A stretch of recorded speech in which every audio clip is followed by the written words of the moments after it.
Hello, hi guys! Magandang hapon sa inyo lahat. This is Shin from my channel, a faith healer, also matarder. So ngayong hapon, natatagan natin na nagsasabihin sa inyo ng ating mga gabay. This is monthly gabay for the month of January 2024 for the sign of Leo. So Leo, welcome to my channel. Ano kayang messages, advices ng spirit guides ang ating masasaga for today's video? Kaya naman kayang energy or kaganapan sa buhay ng mga Leo signs ang ating mahagilap. So guys, this reading is a general reading lamang, hindi lahat makaka-resonate. Kung lamang po makaka-relate sa inyo, and comment down below kung kaninong energy ang ating nasagap. And of course, don't forget to like and subscribe my channel and hit notification bell for more videos updates. And of course, maraming salamat po sa mga walang sawang pagsuporta sa aking channel, lalo na hindi nag-skip ng ads. Naway pagpalay ka na Diyos at may kapal. Siksik diglig na gumapa ang biyayang manabalik sa inyo. And of course, guys, belated Happy New Year to all of you guys out there. Saan masulok ng mundo, maraming salamat po sa pagsuporta sa aking channel. And of course, umpisahan na natin ang laban. Angel Spirit Messages give me an information, no? Ano kayang gusto sabihin sa iyo ng ating mga baraha? Ano kaya ang messages at of course an information na masasagap natin for today's video? Angel Spirit, let's give an information. So there's a Chariot card. So there's an action. So guys, may mga bagay na kumbaga may movement na, no? May paggalaw na ng eksena or sitwasyon.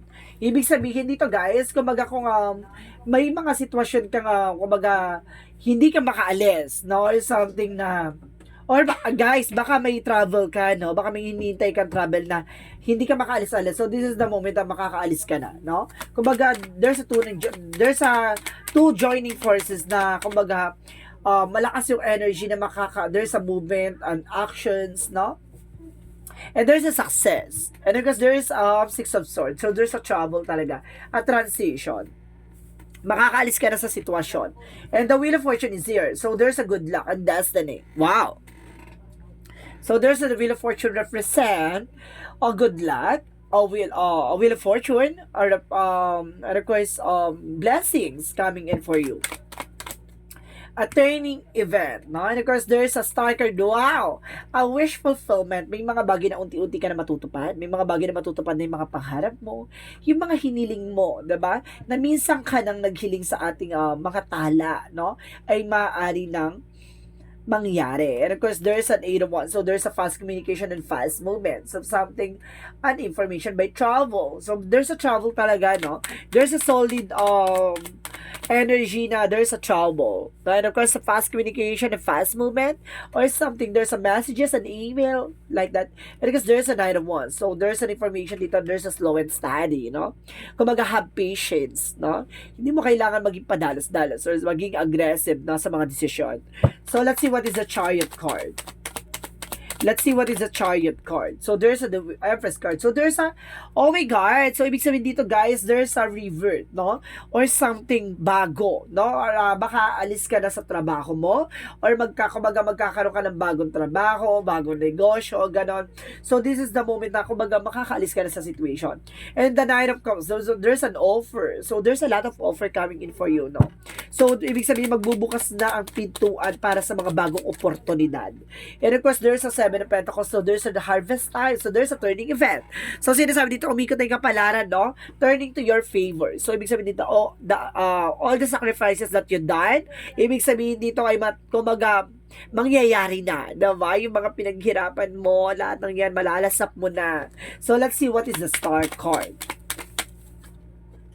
So, let's see what is the Star card. So, see, there's a Nine of Cups. So, wish fulfillment. So, ibig sabihin, talaga, there's a wishes coming true. Na maaaring matutupad na yung mga pangarap mo dito.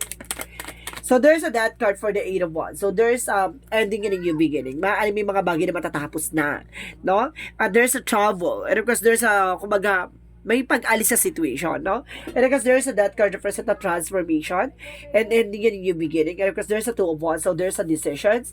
So there's a, kumbaga, nagkakaroon ka ng decisions dito na May mga bagay ka dito na parang gustong pagdesisyonan or pinag-iisipan, ganon. So, sinasabi, tingnan mo yung lighter side of situation, no? Huwag kang magiging nega, no? Iwasan mo yung pagiging nega. And of course, there's a Queen of Swords. So, there's a bigger picture of yourself.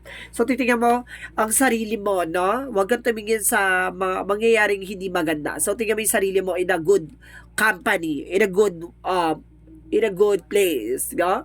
So, let's see what is the Six of Swords and the Nine of Cups. And then, of course, there's a Ten of Pentacles. So, there's a long-term success and long-term investment. So, there's an offer talaga, no?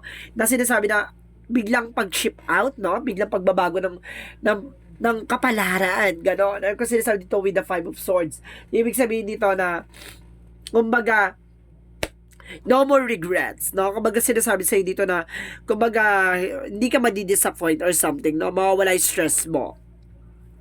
So, let's see what is a star card on the Nine of Cups. And because there's a Four of Wands. So, there's a celebration coming into you. So, ibig sabihin may celebration talaga.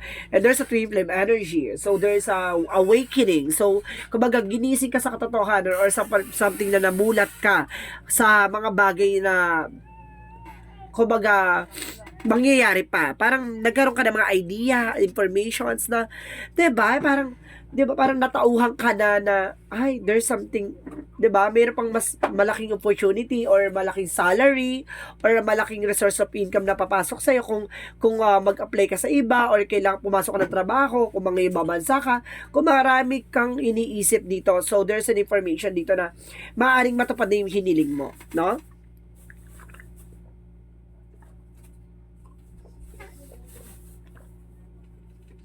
So, let's see what is the Eight of Wands and of course the Death card. Let's see what is the Eight of Wands. So, there's a Five of Wands in reverse. So, there's a no more conflict, guys. So, there's an information na tapos na yung complications. Tapos na yung komplikado sa buhay mo. So, let's see what is the Nine of Wands and the Two of Wands. So, there's a Queen of Wands. So, there's a control and stability, no? Kumbaga, magkaroon ka ng confidence na sa ginagawa mo, maging independent ka. Kumbaga, sinasabi sa'yo dito na tignan mo yung lagi yung better side of situation, no? Na mapangahawakan mo yung bagay na yan in a good way, no? Parang makukuha mo yung decision mo na, kumbaga, tama, no? And of course, there's the Lovers. So, there's an information dito. Maaaring matagpuan mo pa rin yung, kumbaga, meron din ditong makatagpo ka din ng love life. So, there's a Lovers. So, let's see what is the outcome. Ang outcome for you is the Page of Wands. So, there's a good news, new plans, new ideas. So, and of course, there's a Three of Wands. So, waiting for a ship. May mga bagay na kailangan mo antayin, no?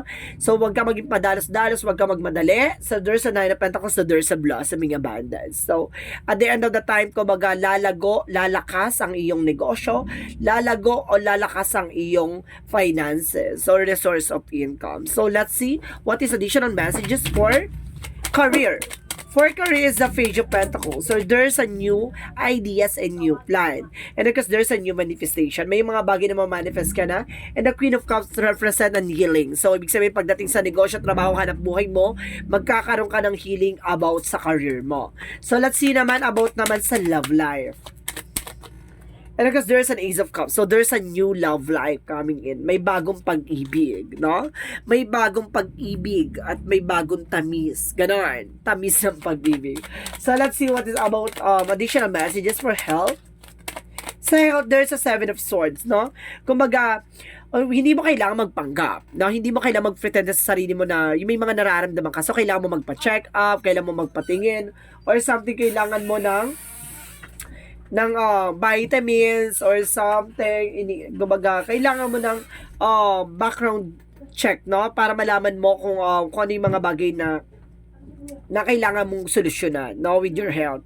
And the High Priestess, so there's an hidden agenda or something hidden secrets. So, may mga sikreto dito na pagdating sa health mo, no? Kaya mag-ingat ka. Or baka natatakot kang malaman mo kung ano yung nararamdaman mo or sakit mo. So, let's see what is additional messages for magical fairy messages. For magical fairy messages, what is additional messages? And of course, there's perfect timing. So, this is the moment. So, talagang the Wheel of Fortune is here. The Star card is here. And the Death card represents a transformation. And the perfect timing sinasabi dito, this is the right time for you to move forward. So, ito na yung time, ito na yung pagkakataon para tumingin ka sa next phase of your life, no? There's a new phase. So, ibig sabihin, kailangan mo nang baguhin ang kapalaran mo or something, baguhin mo na ang landasin mo, no? Hindi mo kailangan ma-stuck o mabulok na sa situation mo. Kailangan mo na mag-take ng action, baguhin yung bagay-bagay, improvement and develop yourself, no? Kailangan mo ng pagbabago sa sarili mo. So, let's see what is the yin and yang oracle card. And there's an healing. I told you so. No? There's an healing. So, kailangan mo talaga ng healing, no? There's an healing session. It's either spiritual or, kumbaga, medical. So, kailangan mo ng healing session. No? Let's see what is additional messages.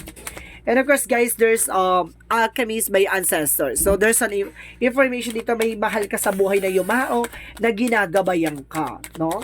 And there's a third party. So, information, there's a party dito, no? Na nakita sa baraha, may third party or something party, ganun. And there's a watching. So, ibig sabihin dito, may sumusubaybay sa'yo, mag-ingat ka. No? There's a stalking. May stalker ka, no? There's a stalker. So, let's see what is Archangel Raphael messages for you. So, what is Archangel Raphael messages for you?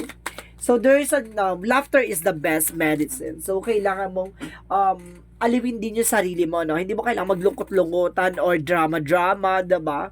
So, kailangan mong, kumbaga, libangin yung sarili mo, maging masaya, no? So, ano man yung pinagdadaanan mo, so, kailangan mo ng ngiti sa iyong labi. So, let's see what is Romance Angels. So, there's it is safe for you to love. So, pagdating sa love, diba? Pag nagmamahal ka daw, kumbaga, lahat ng mga bagay na hindi mo kayang gawin, nagagawa mo. No? So, there's an information dito na, diba? Na open your heart to give and receive the highest energy of all. Diba? Iba kasi yung benefits na nakukuha ng love. Diba? May kilala ko ganyan pag nagmamahal, diba? Nagagawa magluto, mag-asikaso, diba? There's an information talaga. There's an eternal love. So, ibig sabihin, may pag-ibig na wagas, no? There's, diba? Everlasting promises. Diba? Meron nga dyan sinasabi, diba? Pag nagmahal, diba? Solid. So, there's a despondent. So, there's an information dito para naguguluhan ka, parang wala ka sa wisyo, or wala ka sa ulirat, gano'n. Minsan may mga ganong kapagkakataon, no? And there's a trickery. Meron dito manluloko. Mag-ingat ka, ha? May manluloko. Merong dito paikot-ikutin ka, diba? Paikutin ka na sa ibang bagay, wag lang sa paikutin ka, diba? Literal. So, there's a information by the writing. So, there's an information dito na, kumbaga, may mga bagay dito na parang ituturo sa'yo, no? At ipapaalam sa'yo yung mga bagay na kailangan mo matutunan. And there's a practice. So, practice makes perfect. Enhance your abilities and skills, no? May mga bagay kung ano yung kakayanan mo, kung ano yung kaalaman mo, no? I-enhance mo yan para maging mas mahasa, gumaling, or kumbaga maging ano ka dyan, maging best or something major ka dyan. So, major, ganon. So, let's see what is the Monsology.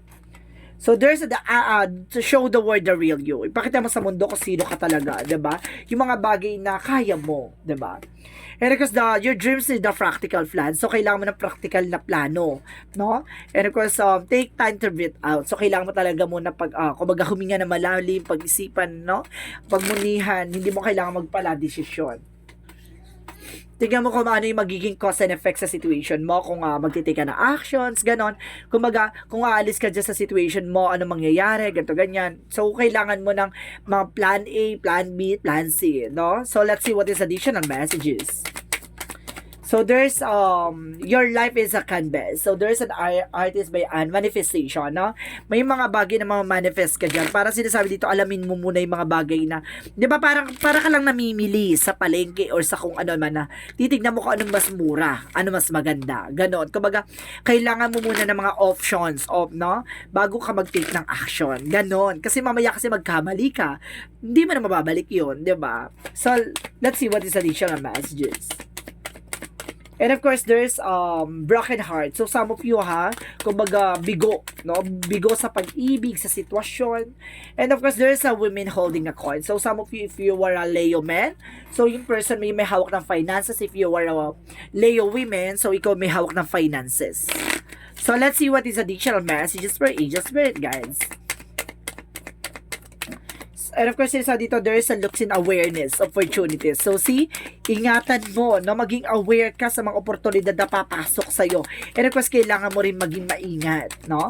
And of course, awareness, like I said, na parang mulating yung sarili mo sa magandang posibilidad. And of course, there's a teacher guidance, may mga bagay na gumagabay sa'yo, or may taong gumagabay sa'yo, or something ancestors talaga. And of course, there's a completion, kumaga there's bigger picture. Ibig sabihin dito parang there's kumaga enlightenment, no? May mga bagay na maglilinaw sa'yo. So, let's see what is additional messages. So, there's a loneliness.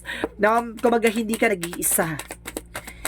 And of course, there's a growth and expansion. So, mukhang papalawakin ka sa anumang uri, no? Anumang factor or aspects yan. Palalawakin ka. Kaalaman, finances, career, love life. So, let's see what is the romance, what is the angel's answer. Guys, mag-isip ka ng katanungan, no? Regarding sa ano gusto niyo itanong. Bibilang ako na 3, kailangan nakapag-isip ka na, okay? 1, 2, 3. Angel's answer. Give me an answer for your question. So, bigyan mo ako ng kasagutan sa iyong katanungan. So, there's a reconsider. So, may mga bagay na kailangan mo i-considera. No? Yung options or something, opinion ng ibang tao or ng family mo, no? And of course, there's meditation bring answers. So, kailangan mo mag-meditate, magdasal, no? Magmuni-muni. Na para na kumaga maliwanagan ka sa mga decision mo sa buhay and look for a sign. So, sinasabi dito, sa mga decision na to, kailangan mong ng gabay ng ating mga angel spirit ng ating Panginoon. Para nasa ganun hindi ka magkamali nang hindi ka pa ulit-ulit. Diba? So, let's see what is the Jesus loving quotes. So, sinasabi ni Jesus, your light, you are the light of the world. So, ikaw yung magsisilbing liwanag, no? Sa mga nasa paligid mo, o yung mga taong mahal mo sa buhay. Ikaw yung nagbibigay liwanag. Or some of you guys, ilaw talaga ng tahanan. So, let's see what is the angel's number. So, there's 29, I am insightful. Now, may mga bagay na ipapasilip sa'yo. You are highly intuitive and creative. Your mind thinks in the pictures and you seem to draw information and ideas from out of the sky. A powerful drive to know the oneness of all things. So, ibig sabihin dito, kumbaga, hindi pa nangyayari, nasisilip mo na. Nakikita mo na yung mga bagay-bagay or yung possibilities, no? Kumbaga, may kakayanan kang, kumbaga, manguna or maunahan yung mga impormasyon na malalaman mo o may kumbaga malakas ang ano mo no? Malakas ang intuitions or masasagap mong energy dito or talaga malakas ang intuition mo guys, no? Predictions. So let's see what is the messages of life. So messages of life represent a step by step. See? Today, I practice patience. I allow time to fulfill my goals. I understand. The wisdom is letting go of control. I know that true value of each situation lies in the creations rather than it's at the end of result. Therefore, I allow my life to unfold step by step, inhabiting each moment to fullest, knowing that my soul is forever rising higher and higher to the embrace the light. So see, step by step. No? Hindi mo kailangan magmadali, hindi mo kailangan maging padalos-dalos. Sa to, agresibo. No? Kailangan mong maging mahinahon, lalo-lalo na sa mga desisyon mo sa buhay. Kasi kapag nag-desisyon ka na, hindi mo na yan mababalik. Magkakamali ka at paulit-ulit ka magkakamali kapag naging agresibo at padalos-dalos ka sa mga desisyon. Huwag kang pala decision T. No? Kailangan mong pag-isipan, pagmunihan, at kailangan mong ipagdasal na hindi ka maligaw at hindi ka magkamali sa mga susunod na desisyon mo. So, this is the monthly gabay for the month of January 2024 for the sign of Leo. So, Leo, maraming salamat for your wonderful readings. So, once again, this is Chin Rodriguez from Esagana Channel, a faith healer, also mata reader. Maraming salamat guys sa mga walang sawang pagsuporta sa aking channel. Lalo-lalo na hindi nag-skip ng ads. Naway pagpalay po kayo na Diyos at may kapalisiksik digdig nag-uumapo ang biyayang manubalik sa inyo. And of course, Don't forget to like and subscribe my channel and hit notification bell for more videos of the day. And of course, this reading is a general reading lamang. Hindi lahat makaka-resonate. Kunin lamang pa makaka-relate sa inyo. And comment down below kung kaninong energy ang ating nasagap. Maraming salamat po guys and belated Happy New Year to all of you guys out there. Saan man sulok ng mundo, maraming salamat po. And see you in the next video. Bye-bye and babush!